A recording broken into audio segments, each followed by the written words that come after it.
everyone. You know, getting your finances back on track may seem a bit out of reach, but it's not. Here are some helpful tips to keep your finances in order. Take a look. COVID-19 has rocked the financial world, and it has a lot of folks feeling the pinch right now. So this is why I have 5 tips to help people get their finances back on track. Number 1, we're all sitting at home. Why not start selling and decluttering the junk that's in our house? People will buy your junk. It's just the way it works.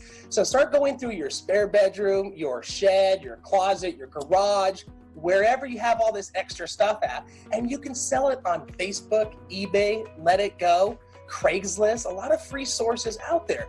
And you can sell these items and start creating some cash flow. And while you're sitting at the computer, that leads us to tip number 2.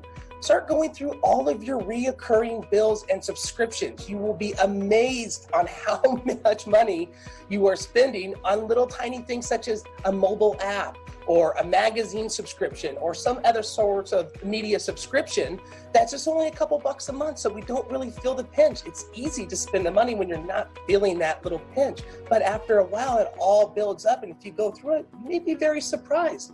Number 3, start shopping your home, your auto, and your life insurance rates. That's right. Send an email out to your insurance professional. Say, look, I'm looking to save some money. Can you shop my coverages? I still want to maintain the same great coverage level, but I also want to save money. See what they say. It doesn't cost you anything. If you have a mortgage or a car loan or student loan or any other type of debt, consider the fact that we're at a historical low interest rate right now. One of some of the lowest interest rates in history. It doesn't hurt whatsoever to ask your bank, your lender, whoever holds the debt, hey, look, is there a way that I could refinance and maybe save some money? That could save you thousands of dollars a year. So once you start doing this and you start saving money and creating money by selling junk, you need to establish what's called an emergency fund.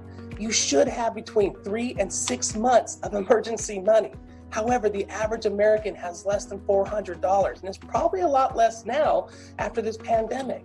An easy way to be financially disciplined for an emergency fund is by opening up a separate bank account. Yes, I even do this myself. It makes it easy.